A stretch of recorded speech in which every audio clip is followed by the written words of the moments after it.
Parnigimizni 2018-yilda qilganmiz. Bundan qishda chesnok, piyoz, ko'katlar bilan ekamiz. Bahorda bodring, pomidor ekib, shundan shug'ullanib, bizni daromadimiz shu.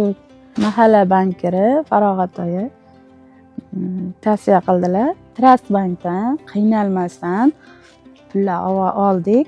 Unga mana ekinlar ekdik.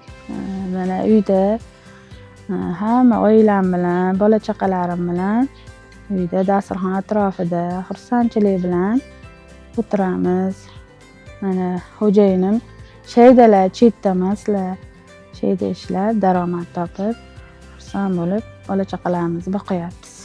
Shulardan chiqayotgan daromadimizni uy-joylarimizni qilishga, bola chaqalarimizni o'qishiga, bog'chasiga beramiz.